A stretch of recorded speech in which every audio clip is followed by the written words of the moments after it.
So try to, I call it connect the dots. Yeah. So you know about business, you know about technology, you know about design. So how can you can ensure you can work together, you understand the agenda of each department and partner, and how you can work together in one team to solve the strategic problem.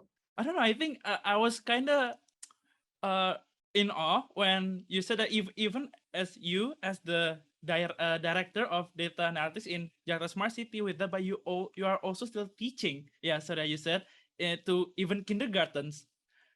I did. How do you find I'm the still doing time? that. Hey guys, welcome to Seminary, where we discuss all things computer science related and spark conversations that matter. I'm Gardyan Akbar. I'm a computer science student from Binusian, and I'll be your host. Today, we'll be discussing the topic of breaking into the tech industry, the ins and outs. Now, one of the greatest things about the tech industry is just how broad and accommodating the field is, from fairly simple gigs such as web development and IT customer support, to advanced positions such as database administrator, cybersecurity expert, and as an innovator of cutting edge technology, including researches in AI, quantum computers, and so on.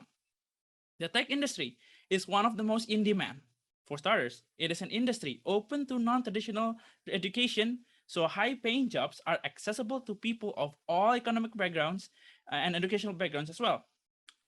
Learning what professionals think is one of the most valuable knowledge to obtain in order for you to land your next job or undertake higher education, as well as discovering how to invest in soft skills, as it makes a crucial difference for a successful and lifelong career in the tech industry.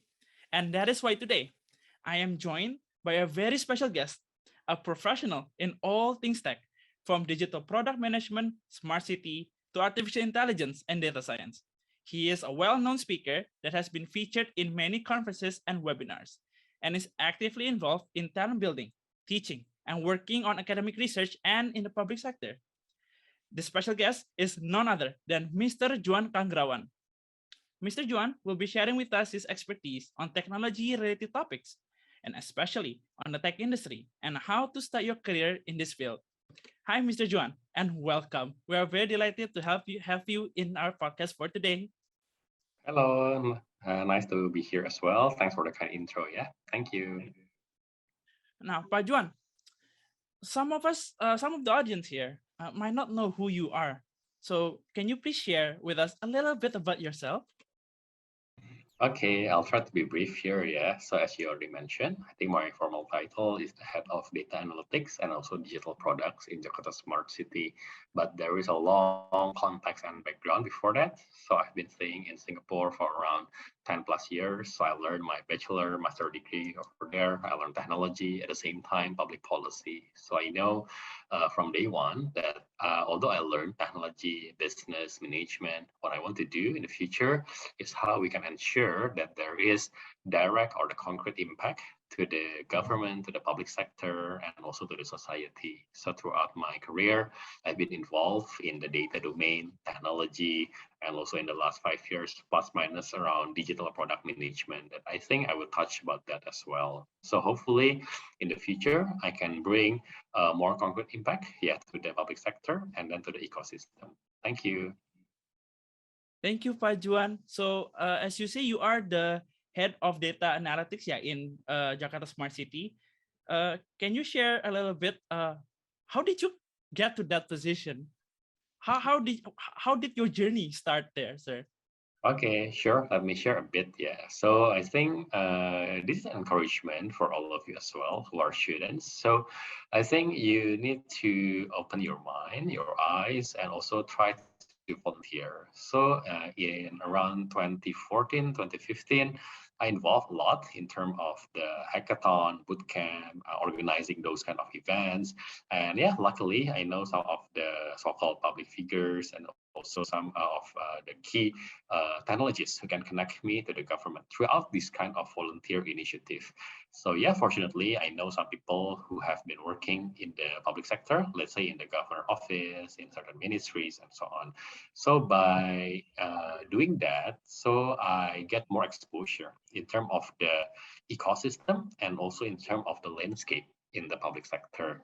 then I have the interest to join formally in the midterm or long term. I'm not expecting this fast or this soon, but yeah, I think because of my friends, then they try to involve me more and more in terms of the establishment of, let's say, smart city, e-government, digital service, and even until now, I've been helping some of the other government agencies as well. So simple story, I try to help, I try to volunteer, and after that, I contribute more and more. And yeah, here I am, contribute more directly, yeah, from within the organization. Yeah, thanks. Emangnya sir, how did you? Oh, when did it start, sir? When did you feel like you're interested or like, aduh, I want to get into this sector gitu? What was like the pemicu? What was the cause there? Okay, sure, interesting question. So let me share a bit about that. And yeah, I have other podcasts to talk more deeply about that, and I don't intend to share in details. But yeah, I mean, I don't want to share the direct link. Yeah, feel free to Google my name, Juan Kanggrawan podcast Spotify. I believe you'll find that podcast.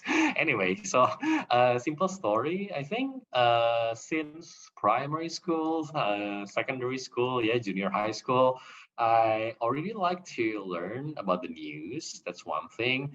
And also, I like to learn about the national figures, not only in Indonesia, but also in the global context. I know that some of my friends that when they learn about these national figures or the social studies, history, IPS, yeah, sejarah, they think, oh, I need to memorize a lot of things. I think it's not really relevant. But for me, I see it differently. I think this is the way our so-called founding fathers, our previous generations had struggled, yeah, and had designed the future trajectory of the nation, of the ecosystem. So from that perspective, I like to learn about them. Let me mention some names, yeah, like Bung Hatta, some of you may know Hos Cokro Aminoto, even the recent figures like Bu Sri Mulyani or Pak Bambang Brojonegoro. So I like to learn about all those figures and in the global context or Asian.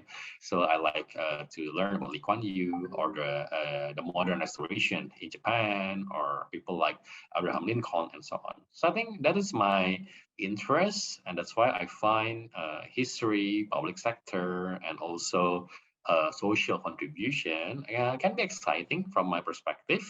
And more interestingly, I think in the current context, we can combine with technology, with policy. So we know that technology will penetrate all aspects of life, yeah, including business, including public sector. So from that perspective, that I think I'm excited to see more and more intersection between government, technology, at the same time proper management and so on. So I think that's my angle and my brief journey. Thank you.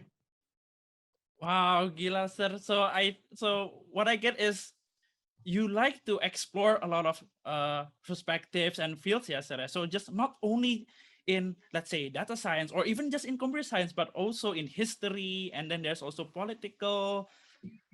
Wow, and that's from what, from high school, sir, or even less? Yeah, I think from primary school, secondary school, yes, junior high school, yeah, and this encouragement as well to you. I mean, to all the students, especially, can be from primary, secondary, and also from university. Yeah, even for you, if you are a fresh a graduate, yeah, or you just entered your first job.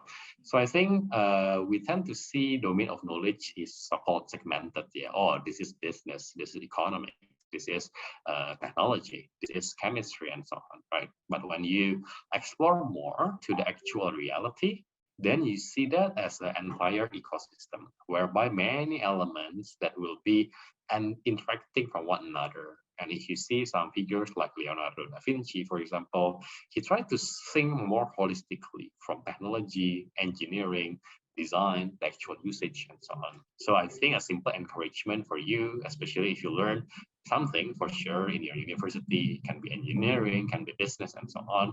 So try to, I call it connect the dots. Yeah. So you know about business, you know about technology, you know about design, then you know about history. I like philosophy as well. So how you can combine that together, how you can connect the dots. I'm not saying it is easy or it can be very, very fast, but along the way, you gain your knowledge, you gain your experience, your exposure. I think naturally you can get that sense. Yeah, I give you a practical industry experience. Now, I think digital product management is very, very common or famous. Yeah, I think 10, 20 years ago when I entered my first job, I think it was not that common.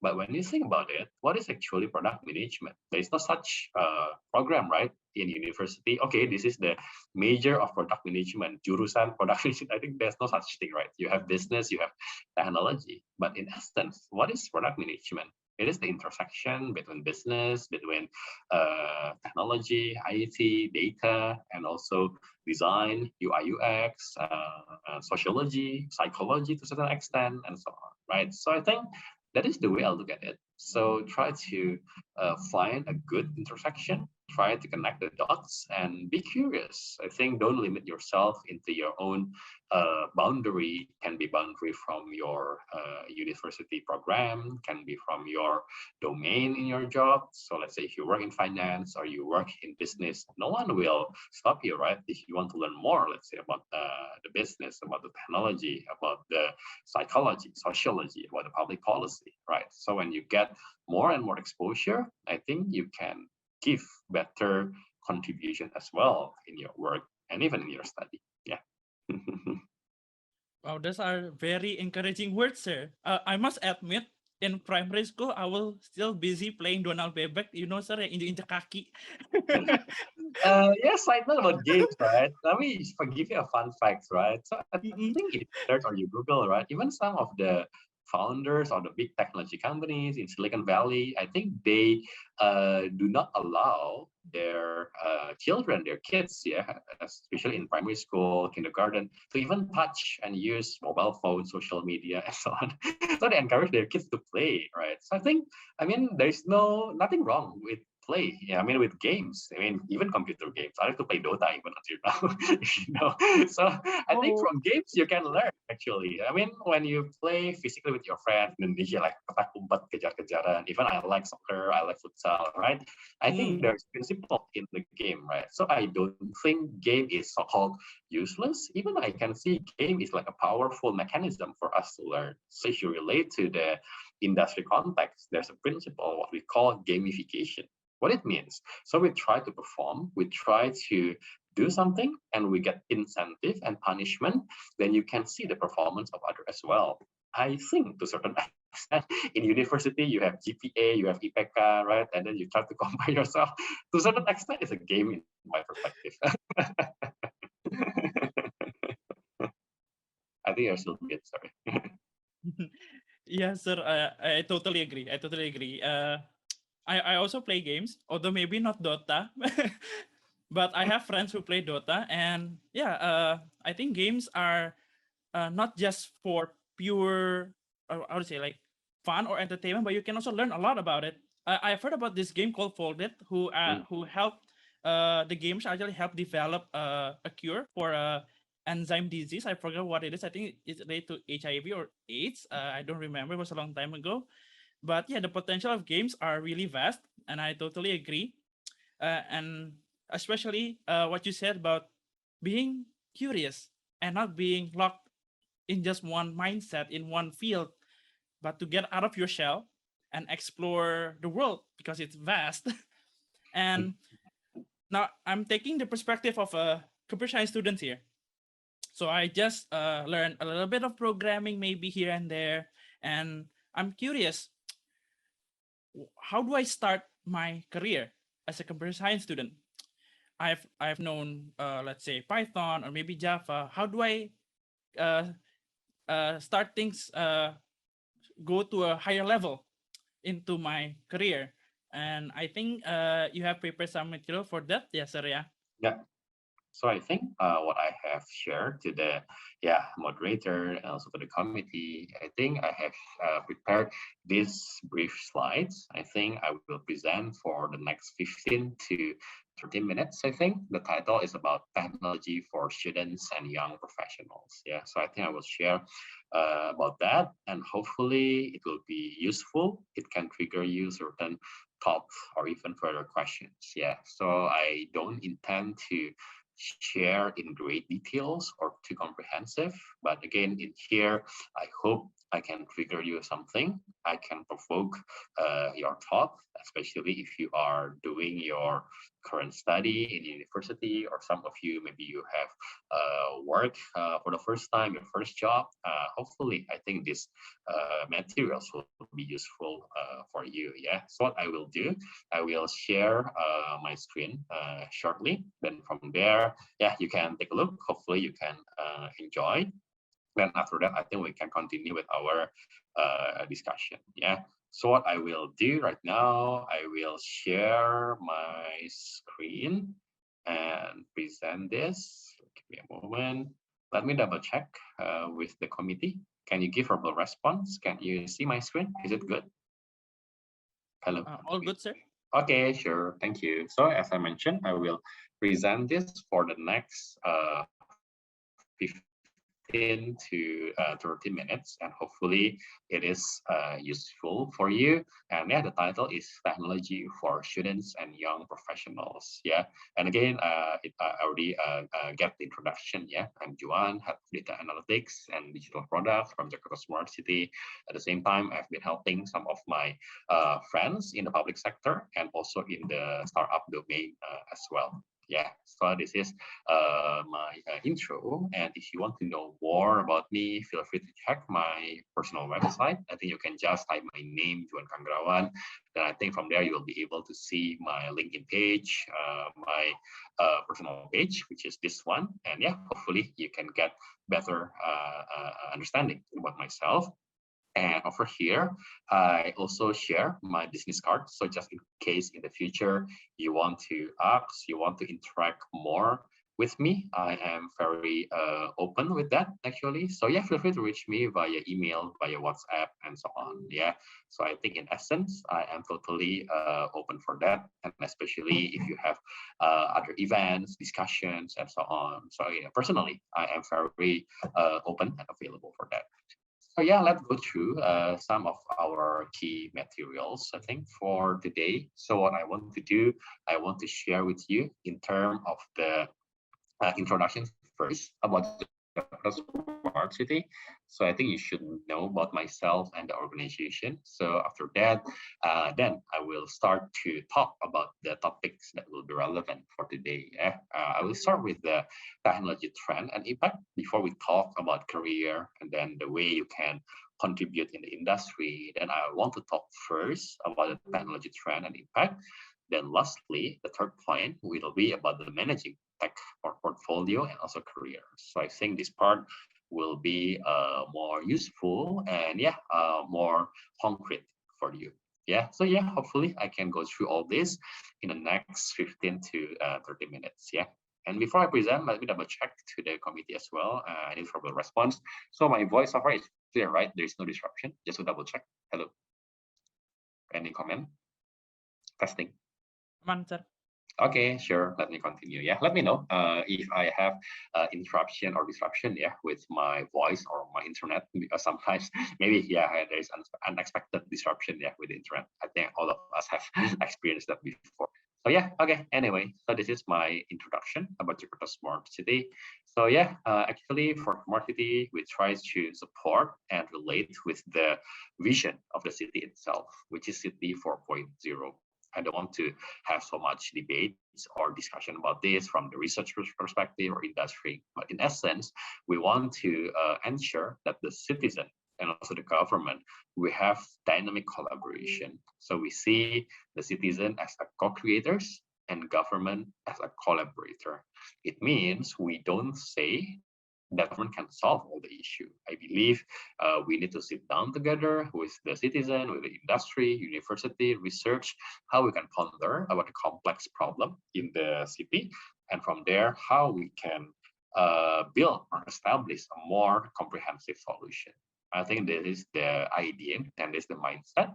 And from there, we try to support that based on technology. So we want Jakarta to be innovative city and prosperous city, right? And from there, we try to align with our smart city pillars, let's say like smart branding, smart people, smart economy, smart environment, and so on.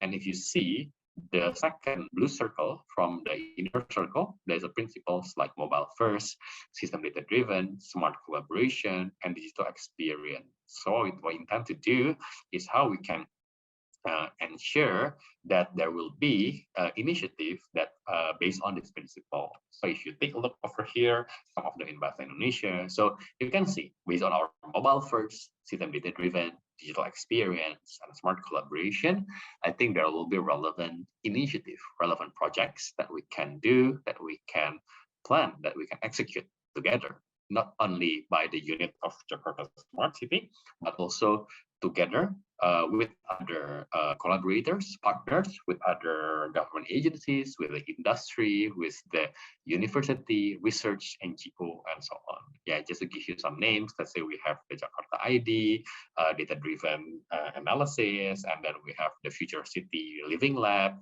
sandbox ecosystems, and so on. So I think that's the idea moving forward.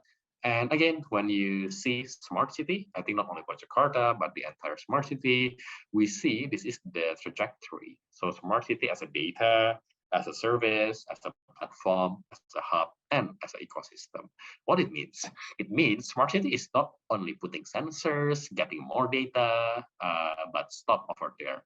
What we need to do is we need to give a value add. How we can influence the economy, the government, the society, based on all this technology and data that we have. And for sure, we are not working alone. That's why after we get data, we want to provide more and more services to our citizens, to our society, and ultimately want to build exciting ecosystem, not only Jakarta, I think across the Asia region, in the global region, and so on. I think that's the idea of smart city. And again, what we want to do, we have been working, let's say, with the European Union, with the Berlin, Germany collaboration, right? So we have over here some of the initiative like the Innovation Hub, let's say how we can ensure there is exciting startup ecosystem, and we have the learning initiatives and so on. So I think it's the idea whereby in Jakarta Smart City, we can consolidate all the data, all the existing initiative, and also some of the critical problem statements and how we can work together with the industry, with the university, with the research agency, with other government institutions, and how we can produce the pilot solution. And if it is successful, then we can scale that up. I think that's the idea and the mindset. And some of the initiatives that we have is so-called the super apps, whereby we integrate numerous services to our government platform. So it'll be easy for you to access and from there to be able to utilize better services. Okay. Again, this is some of the initiative from the data analytics point of view, especially in the last 2 years, 2020 all the way until early 2022. We have the COVID-19 pandemic situation, whereby we need to assess the demography impact of the COVID-19, how we can provide the social aid, and how we can do the contact tracing, and so on and so forth. So I think this is the idea that we have been doing, and then we can translate all this data and analysis to actual policy implementation and operational decision making. And again, I have shared about the first point or the first topic about the introduction about Jakarta Smart City.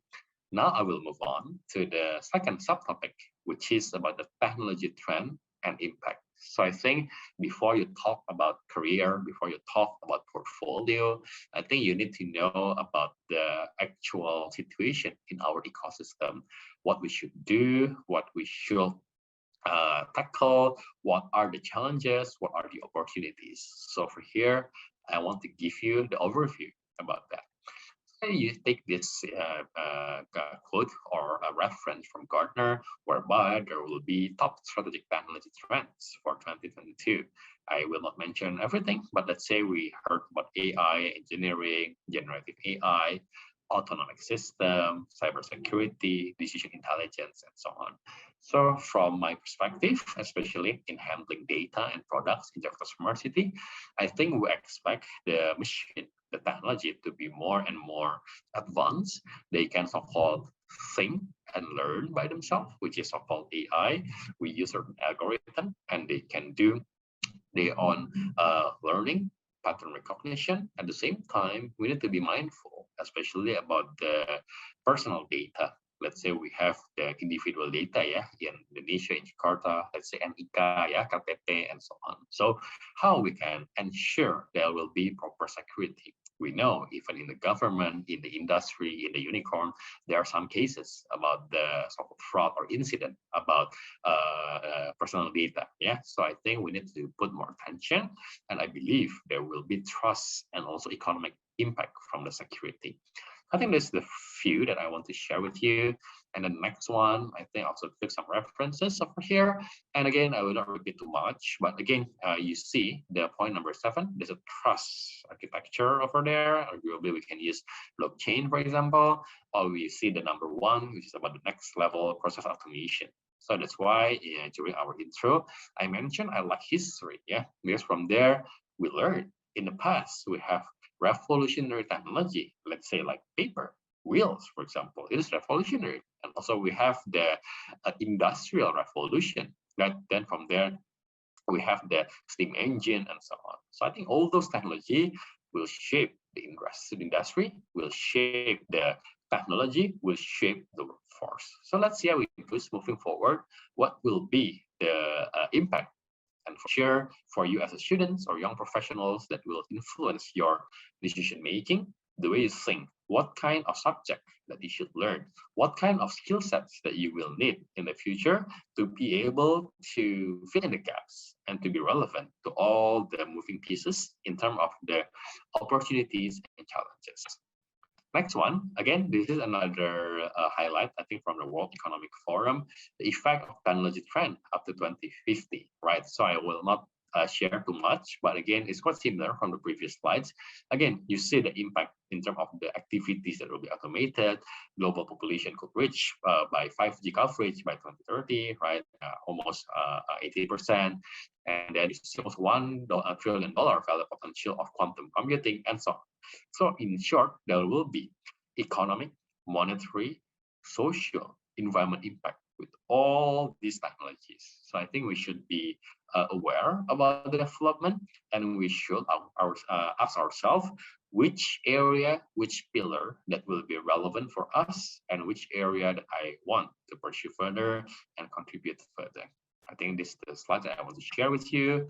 And again, if you take a look about the tech trend affect all sectors, but their impact can be different across the industry.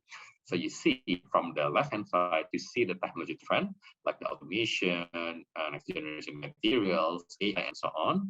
And on the right-hand side, you can see the impact to the various industries, let's say healthcare, mobility, industry 4.0, enable sector, and so on. And you see the impact from the color, major influence, moderate influence, and also limited influence. So you can see from there which area that will be impacted. And from there, you can also think a bit more carefully which industry, which domain that you want to enter further in the future. Okay, and this is the tech impact about the data analytics. So I will not talk too much over here, but in simple way, there are more and more investment to data analytics. At the same time, there's economic potential in terms of the monetization, product development, and also the way we can improve our decision based on data. So I think this is a slide that I want to share with you. And again, after you have listened, after you have gone through all the previous details, trend, technology, business, and so on at the second subtopic, then we come to the last one. I think the exact topic that we want to discuss today, which is about managing tech portfolio and also career. And for your context, I still involved very intensively in the university research. Even I teach programming data to the kindergarten students, primary schools, and so on. So in here, we learn how we can manage technology portfolio and so career, and how you can prepare yourself to see and also to anticipate all the challenges and then the opportunities moving forward. So, okay, this is the first one. You see, in terms of the skill set, I'm not saying only the technology, but across domain, there are some fundamental skills. Sometimes they call it soft skill, but I think it's a bit underrated. So I think I see that as a more fundamental and long-lasting skills. So I think there is only slight difference from 2015 to 2020. So you can see in 2020, right? Like complex problem solving, critical thinking, creativity, people management, coordination, and so on. I can tell you, I've worked in one of the unicorn before. So I think although we are dealing with technology, there are so many people that you need to work together. Let's say we have 2,000, we have 3,000 employees. We need to work with partners and so on, right? So how can you can ensure you can work together, you understand the agenda of each department and partner, and how you can work together in one team to solve the strategic problem that you and your organization are facing. So I think that is the one example that can be relevant to you. And in order to have a good problem solving, then for sure you need critical thinking and creativity as well. So whatever, and doesn't matter the domain and then the program that you learn, let's say in the university and also in the industry, try to relate with this. How you can provide problem solving, how you can provide critical thinking, creativity, how you can work together with people around you. I think with these questions, it will guide you to a better sense and also a better direction, how you can prepare your portfolio and also your career. Next one, this example from the data domain. So you can see there are more and more positions like data analyst, machine learning, data engineer, data scientist, and so on. At the same time, you can map with the relevant skill sets as well, like programming, visualization, statistics, machine learning, and so on. And I believe you can apply these kind of principles across domain as well. You need to ask in certain domain, in certain industry, what are the available positions and what are the relevant skill sets that will be required for that position. So by having that, then you will be able to prepare yourself and you can learn, you can explore what kind of project, what kind of bootcamp, what kind of curricular activities that you can take in order to be ready and to be available to certain position. Next one. So I think this is quite general and quite permanent. I don't think it will change so much in the future, but you can see in terms of the depth and breadth of knowledge. People use different terms. So for here, you can see I shape, T shape, pi shape, com shape, and so on. I don't think there's right or wrong, right? Let's say if you are a doctor, a medical doctor, surgeon, I think you must be very, very specialized. Let's say I shape, for example, right? But again, if you are dealing in the industry or you are in the government, let's say you are dealing the economics, you are dealing with the international relation, you are dealing with the technology, let's say, I think you need to be in a com shape. Like me, I think my aspiration to be in a com shape, I need to know about the government, the policy, data, product management, internal relation, and so on. At the same time, I have certain broad general knowledge to combine all of those, right?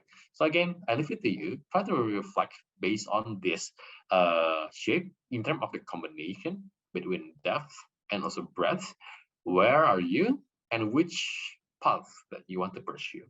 I think from my personal perspective, there is no such thing like right and wrong. Oh, com shape is the best rather than, let's say, I shape is the worst. I don't think that is the mindset. But over here, you must be careful. You must be aware which area, which industry, which career path that you want to go through and how you want to shape yourself, how you want to build your portfolio. So if you are specialist, then you need to build something on one specific domain and you build portfolio based on that. But if you are com shape or pie shape, then you need to demonstrate how you can learn various domains and how you can connect those domains together. So again, I think there will be a lot of discussion and inclusion over here. But yeah, I just want to share with you these final slides, I think. And this one, I think, okay, this is another one before I close. Yeah, this is just a simple career progression plan. Yeah, you need to organize, evaluate, define, implement, consider, and review. I will not talk too much, but I will, I think, address this during the discussion and Q&A. Yeah, I think this is my slides. Let me stop my screen sharing and share with you my closing notes. Yeah, so I think when we talk about technology, when we talk about the ecosystem, I think there are so many changes, so many new tools, so many new companies, right? And then so many disruption. Let's say we hear, I'll be very open, there's a so-called winter trend, or let's say a negative effect, let's say in the startups or in the technology industry. But we'll never know. It will recover, let's say next year, for example. Or let's say in the COVID-19 situation, tourism, hotel industry, they are impacted very, very much, right? But again, after that, people are really longing to travel. Like me, I want to travel. I want to meet my friends, let's say in Singapore, in Thailand, maybe in Europe, to the conferences and so on, right? We'll never know. The bounce back will be, let's say, 3 times, 5 times, 10 times than before, right? We'll never know about that. So yeah, be careful, be mindful about the context and the changes around you. And you ask yourself which area, which expertise that you have, and how you can leverage those expertise, those contacts, then to tackle the existing challenges, at the same time to seize, yeah, or to grasp the existing future opportunities. I think that's my note and presentation. Yeah, I think we can discuss more for sure. Yeah, so hopefully the presentation is useful for you. Thank you. Thank you so much, sir. I think my mind is a bit overflowing right now. There was a lot of things that I didn't know, and I don't know. I think I was kind of uh in awe when you said that even as you as the director of data analytics in Jakarta Smart City with that, but you are also still teaching. Yeah, so that you said to even kindergartens. I did. How do you find I'm the still doing time? that. I myself, I was still kind of really trying to learning how to manage myself, my time with multiple projects, and then you are the director of Jakarta Smart City and still have the time to teach and care for the kids and even Uh, volunteer. How, yeah, sir? yeah. Give us some secret. Let me share with you about the reason or about the thinking process. Yeah, both from the presenter, also for the kids. Yeah. So I think for the presenter or the so-called teacher, yeah, like me or even other technology professionals, we try to simplify our explanation to the audience, right? I think I have a good materials for that. I think for this one, I can share with you. Give me one. Let me try to search a bit. Yeah. Give me a moment, few seconds.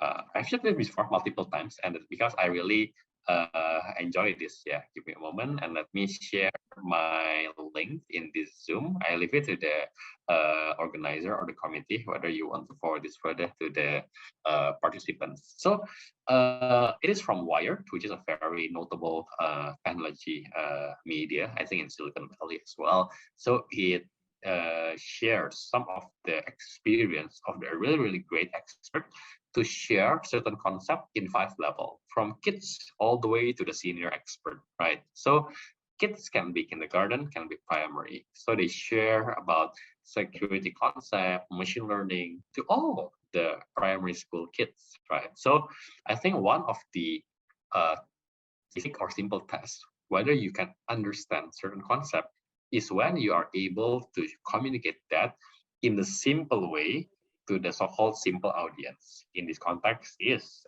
kindergarten or primary school. So you can ask yourself, you learn something, let's say in your university, or you learn about technology, programming, and you learn about business and so on. Ask yourself, can you explain that, let's say, to your siblings, your family, right? Your niece, your cousin, let's say, who are very, very small, right? Kindergarten or even primary school. If they can understand your explanation, I think you are in a good direction. If they don't, then I think you need to ask yourself whether you have fully understood that concept or not. So that's one thing for the presenter. Second one, I think for the kids, I think they can learn the fundamentals. Yeah. So I will always share about the fundamental of technology is not just the tools, right? But you need to know about the logic, about the reasoning, and about the problem solving. So yeah, something like a basic math, basic problem solving, basic logic. I think that's the part that you can share to your audience, who are kids. And I think by that age, if they already refine their concept about logic, about reasoning, I think it'll be really great and can be very helpful, yeah, from them. I mean, for them. Yeah, I think that's my reasoning why I like and I enjoy teach this kind of audience, which is kindergarten, primary school, and so on.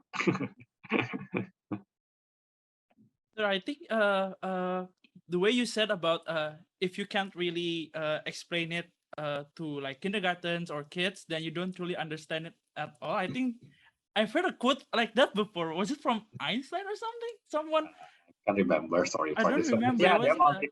there are multiple quotes about this lah. So when you can Mm, share complex concept in a simple way, then you truly understand that concept. Something like that. yeah, so that's really amazing and very inspiring. I do wanna know. Is it okay if I ask a little bit about Jakarta Smart City, sir? Yeah, sure, for sure. Uh, when before in the slide you mentioned about the trends in technology and how it can shape our future and so on. When did when Jakarta Smart City started, what was the Hmm. thinking process behind it? Why was the decision that, oh, we need to make this project, this Hmm. must start now? Okay, How sure. was it like, sir? Sure. And I think I receive these questions a lot, yeah. And I'm not only talking about smart city in Jakarta, but also in other provinces, for example, because I like to share to other agency or institution as well, yeah. And also let's say what like with the e-government unit, digital service, and so on. So I will always say, try to prioritize your problem statement. Which one that will be more impactful for you and for your province or for your city? Because I think each city will have different starting point. Let's say for Jakarta Smart City, we start from the citizen aspiration. Other province may start, let's say, about the small medium economy. Other province may start, let's say, with the cultural context, how we can use technology to improve, let's say, the traditional culture, for example. So I think there are many reasons for that.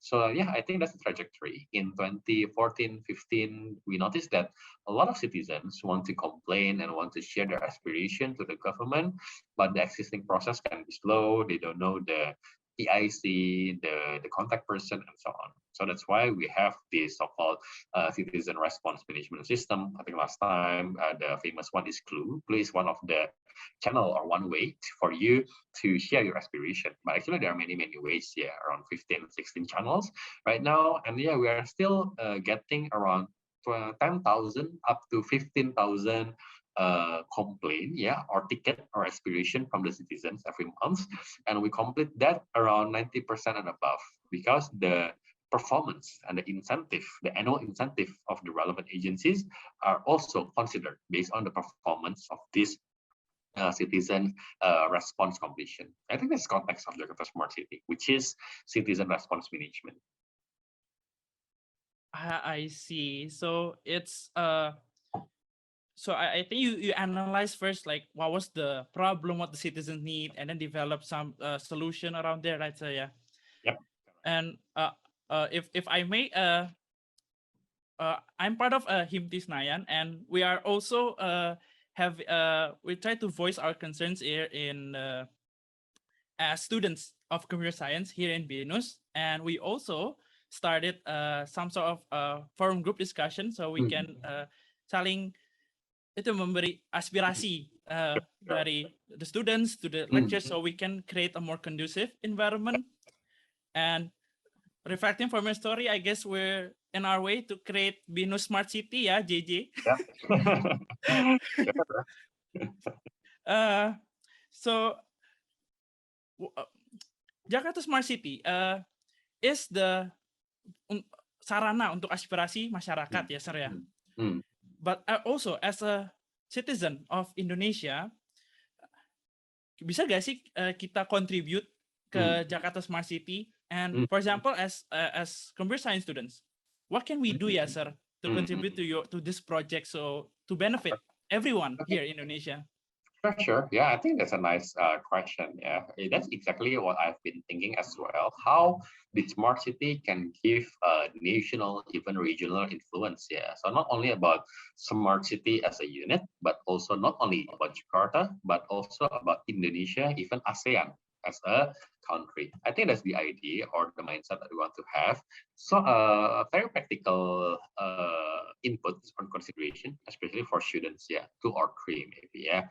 For the first one, I think the reporting mechanism has been adopted in national level as well. So there is a mechanism called lapor, yeah. Lapor now, last time I think under Bapenas or something, now under Pan-RB, yeah, reformasi birokrasi. So I think there is this kind of reporting mechanism also in the national level that you can also ponder, learn, and contribute. That's one. And secondly, I think in Jakarta Smart City, we have what we call the data science trainee program, whereby we selected 6 to 8 only students to join this 2 to 3 months intensive program, right? I think the applicants typically around 200, 300 applicants, then we only choose 6 to 8. So it's quite competitive actually, and there's a rigorous test for that. So if you can enter this, I think you can get a really good exposure and hands-on experience how you can contribute. So I think the next one will be somewhere around end of this month, which is July, and I think the announcement will be somewhere around mid of this month, which is somewhere around next week. So you can check our social media website and so on. So yeah, just in case some of you or some of the participants here you want to try to apply, maybe we can meet again in this data science training program. That's the second one. And third one, we have what we call the alumni and all the ecosystem networks, yeah, whereby we work also with the student research and also with the data companies and so on, sometimes in the WhatsApp group, sometimes in events and so on.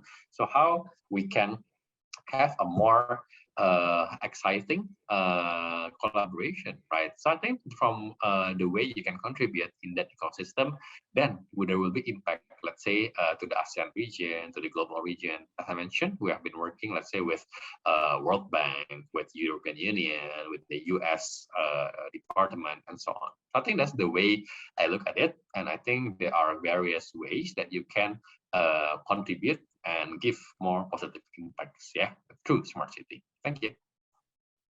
Wow, so there are a lot of ways for our students to contribute, yes, sir, yeah. And Yep. for our audience, I think this would, if you can join this, I think it will look really good on your CV, yes, sir, yeah. Yeah, for sure. That is Definitely. the additional benefits. Yes, but the primary objective is for exposure and experience and to contribute to something bigger than yourself, but to your community, to Indonesia. Yes, sir, yeah. Yep. Right. Exactly. So, okay, now I want to ask more about the tech trends, if that's okay. Sure. You mentioned about the development of new technologies and let's like, for example, the boom in crypto, in also in AI and so on.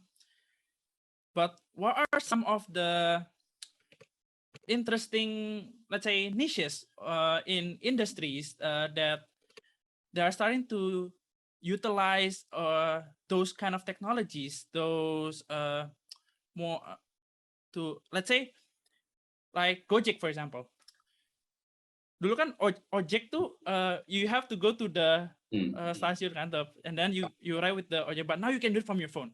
Yep. What are some other industries from your experience that has shifted from analog to digital, and how does it utilize those modern technologies who are still in active research even, right? Sure. Okay. Yeah, I think interesting question. Yeah, and I think I encourage you as well, all the participants, to learn in the industry. Yeah, I think there are so many examples how technology can influence. Yeah, I already share some of the context based on the impact technology and across the sectors as well. So I think let's talk about Indonesia, for example. I think you can see the technology wave into 2 or 3 wave. Yeah. So when you talk about e-commerce, ride-hailing, right? And also the supply demand for the travel, like Traveloka, Ticket.com, Booking.com, and so on. I think that's the first batch of the so-called unicorn, yeah, somewhere around 10 years back and so on. I think the next batch after that will be financial service. That's why you see a lot of fintech company. I think from different angle. For sure, there are some of them they are not so-called authorized, and there are so-called a scary story about that. But for sure, there are some notable fintech companies. How you can disrupt the financial domain and challenges, which is the incumbent for from banks and so on and so forth. So I think this the way that you can disrupt, yeah, the industry. Other than that, I'm still observing, especially in Indonesia, the so-called the core technology companies, yeah, let's say about data management, data processing, AI, video analytics. I think we have the potential to deliver and to drive that. I think that's from the way I look at it. At the same time, if you ask me what will be the further disruption, I think the long tail, yeah, or the minor but various industries that experience the impact. I think there are a lot, right? Let's say like the e-fishery, let's say the agri-tech, edu-tech, even in the government itself, right? There are so many disruptions. So I think if you want me to categorize, I think I categorize based on the first wave, which is the e-commerce, right, or the ride-hailing too. Then the second one about the fintech, that's the second one, and then the third one is about the long tails or even the core technology development. I think that's the way I look at it. Yeah. I see. Okay, thank you, sir. Now, so we've talked about the new developing technologies or concepts that industry that is not tech start to utilize. But is there any paradigm, mindset, or niches in the tech industry that is currently oversaturated, or maybe something that we need to break off from in Okay. order to improve our lives, sir? Okay, sure. I think I'll try to answer this question from multiple perspectives here. I try to relate to all of you as the students or young professionals. I think for sure there are so many gaps, yeah, in every industry and organization.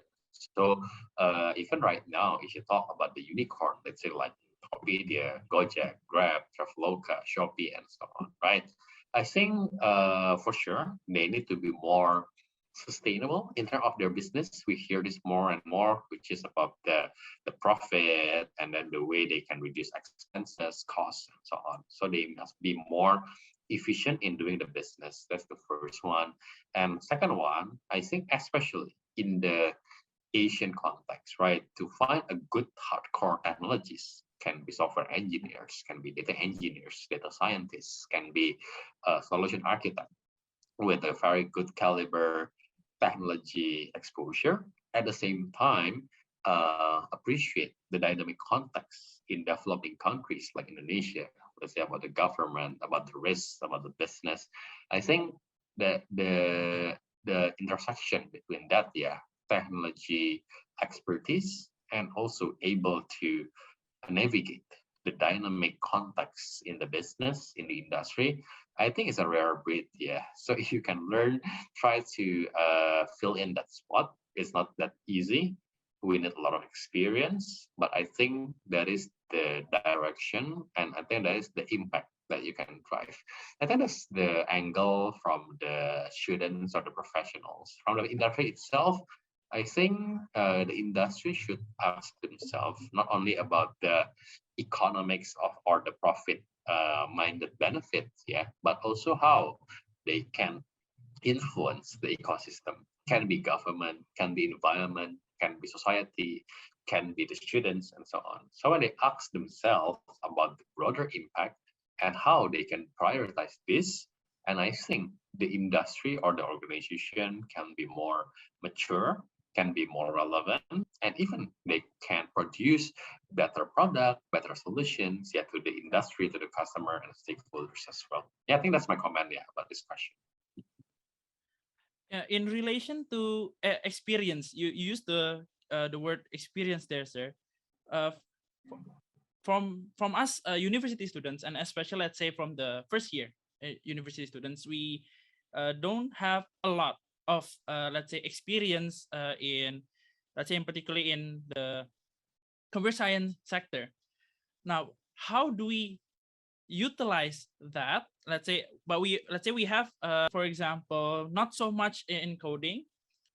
Can we still get ourselves into the tech industry if we don't know? Let's say we don't know Python or Java. Can we still involve ourselves, dive ourselves into this kind of industry? Yes, sir. And to that extent, uh, how do I properly leverage my professional profile to become more marketable to my potential employers or even to my clients? Yep. Okay, sure. I think it's a very common question, yeah, and I think I want to address or answer this as well, right? And yeah, for sure, to ask further about this, I always say when you want to learn about technology, you don't have to formally study in the university program. Let's say, oh, S1 teknologi informatika atau S1 elektro. I think you have so many options right now, yeah.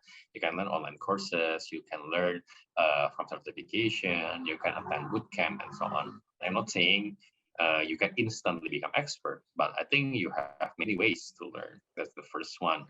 And second one, I always encourage my friends, especially students, to get exposure in your study in university. So let's say from your internship, from your final project, from your scriptsy, from your let's say during your holiday, let's say out of 2 months or 1 month, you can spend 2 weeks, 3 weeks to join like a boot camp or like the hackathon, even mini internship and so on. So my point here is, even you are learning in the non-tech program, I think you have many ways for you to get exposure to the tech domain.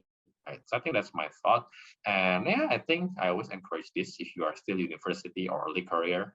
Yeah, try to establish simple startups with your friends. Doesn't matter whether you want to continue it, but yeah, try to build like a simple, let's say mobile apps or web apps or certain solutions. From there you have the thinking process, yeah, to assess the industry, the problem statement, and what kind of areas, yeah, that you want to deep dive further. I think that's the way I look at it, and encouragement as well. Don't be afraid with technology. There are so many technology domains, and let's say if I already expert in one domain, let's say the data science, or let's say maybe use one word or one tools like Google Cloud Platform, or let's say visualization. I may not know about other technology, or let's say image processing, or let's say about mobile architecture, for example, right? So I think there are always new domains that you can learn and how you can relate it with your existing knowledge or experience. Yeah. From your words, I think I feel more relieved now, because aduh jadi lega deh sir. Because me when I started entering Binus, I wasn't very knowledgeable in the computer science, but I do learn from YouTube tutorials. Like I learned how to use TensorFlow for machine learning using Python. I also learned Flutter from YouTube tutorials as well, and I think from there, I guess I'm on the right track. Yeah. Yeah, you're on the right track. That's nice to hear that from you. Yeah. Exploring. But I'm in the situation where I don't know where to focus myself here, and I think I'm not alone in this issue. Yep. How do I know what kind of field I'm I'm best on, sir? How do I evaluate that? Before you showed about the diagram about the pi and Yeah. the m itu, how do I know my style? Yeah, exactly. So yeah, let me give you a blunt answer. Even I'm still in that situation right now, right? So even Whoa, what really? No way.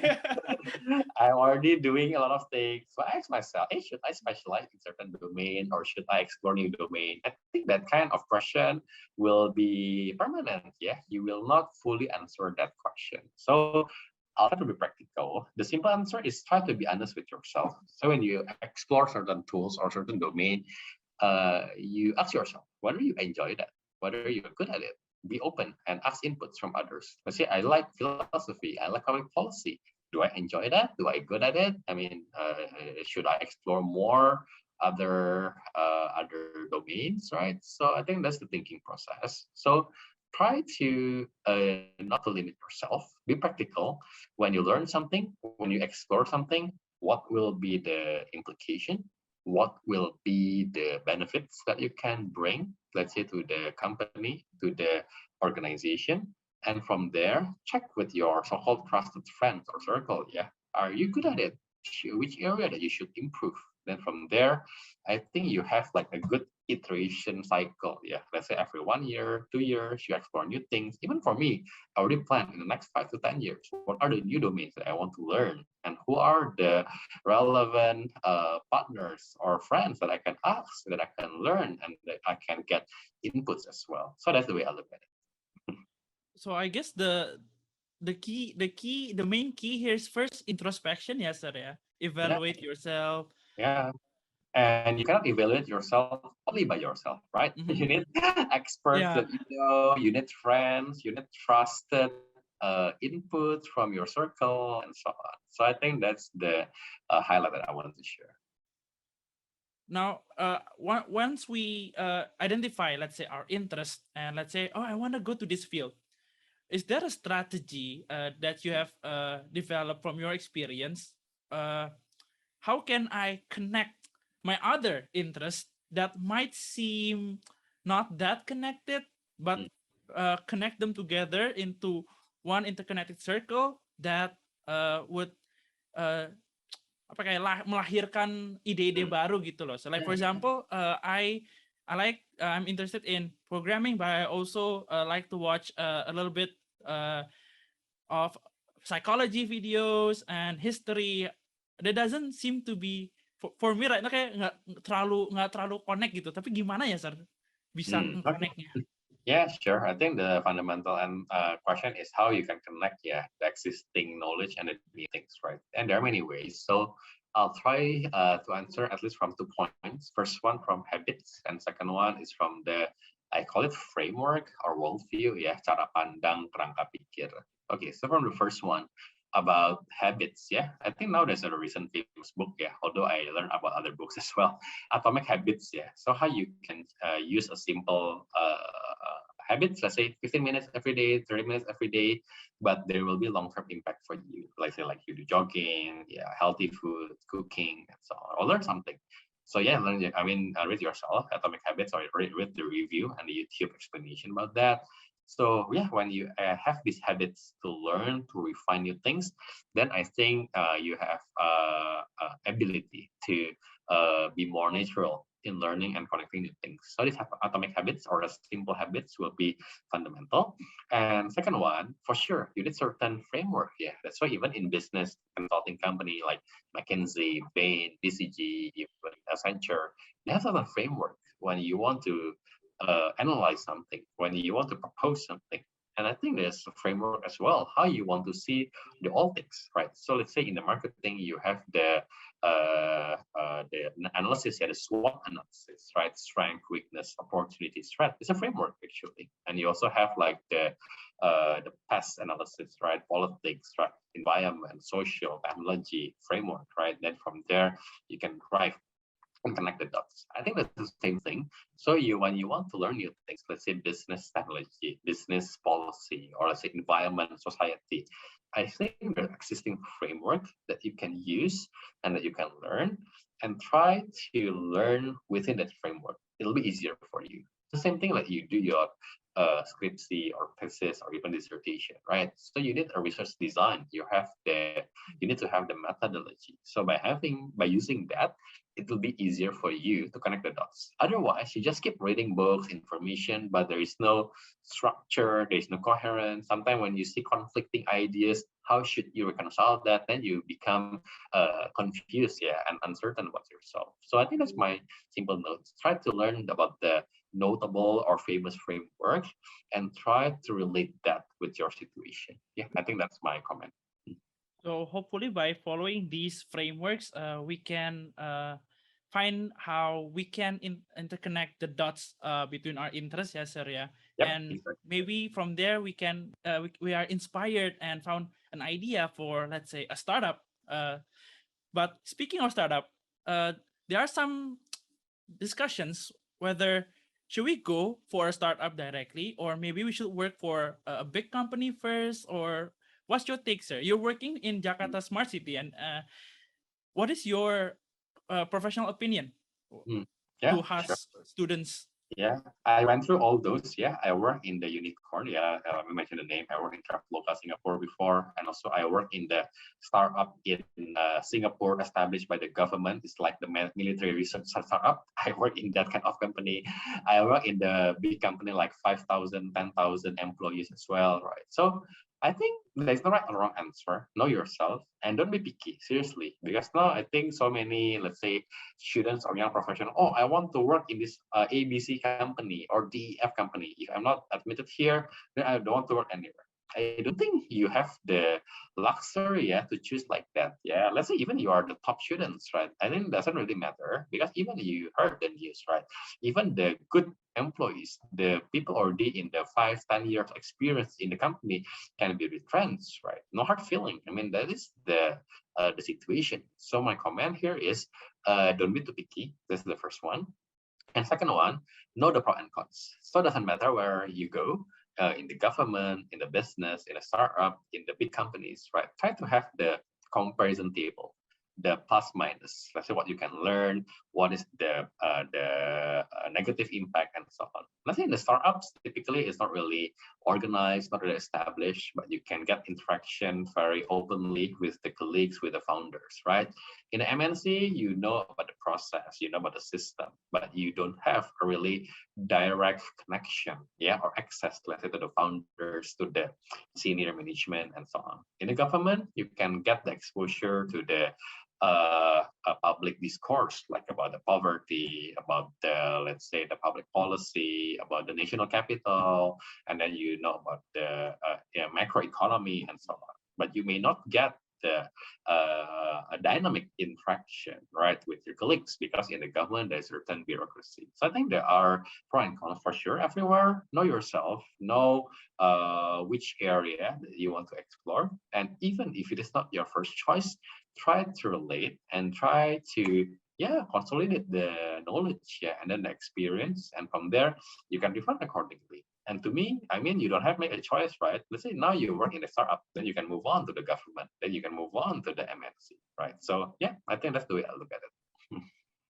So berarti there's actually no one size fits all, ya sir ya. Every Yeah, sector that we go has pros and cons, and it yeah, is up to us to learn from those experiences and yep, develop our own character, ya sir ya. yep, correct. And yes, I do agree. Don't be picky. Opportunity is vast, and but if you only focus on one, Yeah, then you close all the other doors.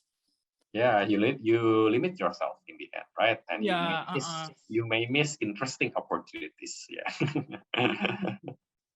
yeah. There was this story that I read about this guy who really wants to work on this company, Bethesda Softworks, and he did that by trying to impress them by making a game size mod for their game.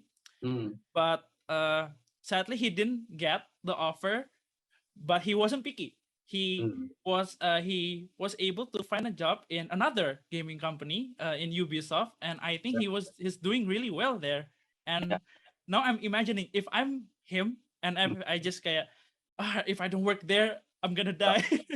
And then I stop there, right? I'm not yeah. developing myself there, and I think it's really important, like you said, to Yeah. really And to be, open. yeah, to be very open, not everyone should work, let's say, in Google or AWS, right? Mm-mm. Or let's say to certain banks and so on, right? So I mean, don't be that picky, and it's not the end of the world, right? Maybe next time you can work in that company, right? You can try again next time. Let's say 2 years from now, 5 years from now, right? I think that's the way I look at it.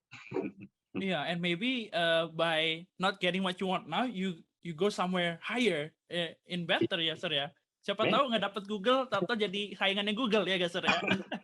you create your own startups that may compete, let's say, Google or AWS in certain domain, can be that way as well. Or maybe you Mm. get service that can be acquired, then from there you work, let's say, for Google, AWS, or Microsoft indirectly, right? There are many stories about that. Yeah, you never know where the road takes you. Now, speaking of roads and journey, sir. Of course, not all roads are straight. There are bumps along the road. Yep. There are hurdles, Yep. challenges, and I believe you also experienced those, sir. Yep. How did you manage them? Yeah, I mean, be open, as simple as that. But I think I try to introduce the concept of, in resume, right? You tend to share your highest achievement, right? But try to have this kind of life integrated resume. So you try to put the dots as well, even your critical failure, family context, sickness, and so on. I've seen many, many versions of it, and I appreciate that. Personally, I built that kind of resume for myself, right? But after I read, oh yeah, more and more people also develop this. Let's say, oh, you have kids, and then your, let's say, for example, your parents get divorced, you get stressful, you are struggling with mental health, you need to have a sabbatical break, and so on and so forth. So I think now people are more open with that. And I think you must be open with yourself as well, because everybody knows we're not perfect, right? Life happens. Then you get retrenched, right? Economic downturn, and then your family gets something, accident, and so on. I think even in the company and the corporate, they know. I mean, as a human being, for sure, we have certain struggles, right? So even for me, when I hire, I will not look for a perfect resume, but when I see certain gaps, certain spots, right, and I ask, hey, what happened? I mean, as a human being, for sure, we can ask about that, right? So I think that's the way I look at it. Yeah, and yeah, hopefully it can encourage you as well not to be shameful, yeah, about that kind of experience or situation. So jangan malu-malu ya untuk to show your apa ya, your weaknesses, Yeah, your downtime, because you learn from that, right? It yep, it actually propels you forward. Yeah, guys. yep, exactly. Okay, thank you so much. And I think that has been a very conducive discussion. Before we end, is there do you have any apa ya, parting words or advice Mhm. for our listeners? Maybe something, I don't know, inspirational or maybe memorable, yeah, yang that they can take Sure. home from this podcast, sir. For all of you who will listen this, I don't know when, but just to give you a simple encouragement, yeah, I think 2 or 3 points only. First, never stop learning. Second, be open with yourself. And then, yeah, third one, enjoy the dynamic journey. Yeah, why I mentioned this. So never stop learning because there are always new things, especially in technology, in the business, right? New business model, new industry concept, and so on. And second one, be open with yourself because you need to connect all these changes with your situation, your strength, your weaknesses, and then what you can do concretely. Then you need to be open with that, right? And then and then third one, enjoy the journey, the ups and downs. For sure, it's not always nice. Life is like a roller coaster. Sometimes moving very fast upwards, sometimes going down, sometimes round and round, right? So yeah, I mean, you need to be able to enjoy that. It happens, right? So yeah, I mean, when you are stressful, yeah, step back, enjoy your life, share with your friends, share your struggle. And when you're successful, don't boast too much. You'll never know. I mean, how long it will last, right? So yeah, try to appreciate that, and hopefully you can share the good things to other people around you. Yeah, I think that's my simple notes. Hopefully, it can be useful for all of you. Thank you so much, sir. And I will be sure to take note of that. I think, Kompiti, can you give me the link of this recording later? Because I want to look back. There's a lot of things that I learned from today. Sure, sure. And and with that, that brings us to the end of our podcast. And on behalf of Himti Snayan, I want to thank you, Mr. Juan, for giving us your time in sharing your insight and knowledge about the tech industry. And to our listeners and viewers, thank you very much for tuning in. We hope this podcast has been beneficial to you, and we hope to see you break into the tech industry very soon. I have been your host, Gardyan Akbar, and I hope to see you in the next seminary.